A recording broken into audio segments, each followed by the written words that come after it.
Fact number 1, Xbox controller for periscope. United state navy अपने periscope के लिए Xbox controller का उपयोग करती है।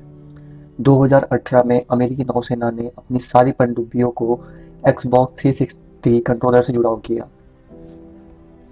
कंट्रोलर स्टिक्स पेरिस्कोप के लिए महंगी और मेजरिंग करने में मुश्किल होती थी, इसलिए अमेरिकी नौसेना ने एक्सबॉक्स 360 कंट्रोलर को स्थापित करना शुरू कर दिया, क्योंकि वे बहुत सस्ते थे।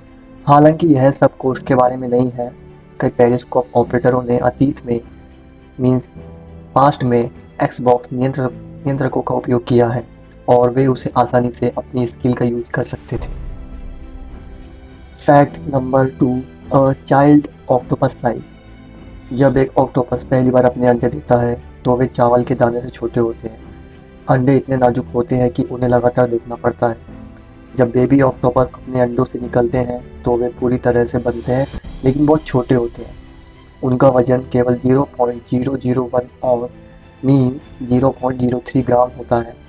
आपको लगता है कि इसे उन्हें देखना बहुत मुश्किल हो जाएगा, लेकिन चूंकि अंडे हजारों की संख्या में रखे जाते हैं, इसलिए उन्हें आसानी से देखा जा सकता है। Fact number 3, Uganda the population is under 15 years of age. Uganda की कुल जनसंख्या 44.3 मिलियन है। इसका मतलब है कि वहाँ 15 साल से कम उम्र के करीब 20 मिलियन लोग रहते हैं। कुल मिलाकर 77% जनसंख्या 30 वर्ष से कम आयु की है। यह संख्या इतनी अधिक होने का एक कारण यह है कि जनसंख्या का तेजी से विस्तार हो रहा है।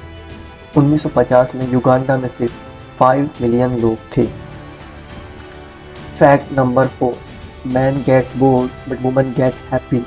औसतन पुरुष 26 मिनट के बाद शॉपिंग करने से ऊब जाते हैं और इस बीच लगभग 2 घंटे बीत जाने पर महिलाएं खरीदारी से नहीं थकती। यह पाया गया है कि 10 में से 8 पुरुष अपने पार्टनर के साथ खरीदारी करने से नफरत करते हैं। एक आदमी जो अपने पार्टनर के साथ जॉइंट शॉपिंग के बाद ट्रीट का प्रॉमिस करता है, वो सिर्फ अपने साथी के साथ खरीदारी का आनंद लेने का दिखावा करने की अधिक संभावना रखता है। तो अगली बार जब आप किसी बोरिंग लुक वाले लड़के के साथ किसी महिला को देखते हैं, तो आपको समझ जाना चाहिए कि आधे घंटे से अधिक समय से बाहर है। कॉफी और डिवोर्स रीजन। 16वीं शताब्दी में तुर्की की महिलाओं को यदि उनके पति पर्याप्त कॉफी नहीं देते थे, तो वे तलाक की पहल कर सकती थी। यह आज के लिए बहुत आश्चर्यजनक होगा, लेकिन उस समय कॉफी तुर्की समाज का एक अभिन्न अंग था। इसे देश में 15वीं सदी में पेश किया गया था और 16वीं सदी तक उन्होंने कॉफी की इस कला में महारत हासिल कर ली थी। कॉफी इतनी लोकप्रिय हो गई थी कि ऐसा लगता था कि यह तलाक के लिए आधार बन गई है। कोई नहीं जानता था कि यह वास्तव में कानून में क्यों आया, और यह तथ्य आज भी बना हुआ है। दोस्तों, यदि आपको ये जानकारी अच्छी लगती है तो इस वीडियो को ज़रूर लाइक कीजिए, सब्सक्राइब कीजिए हमारे यूट्यूब चैनल माय फैक्ट को।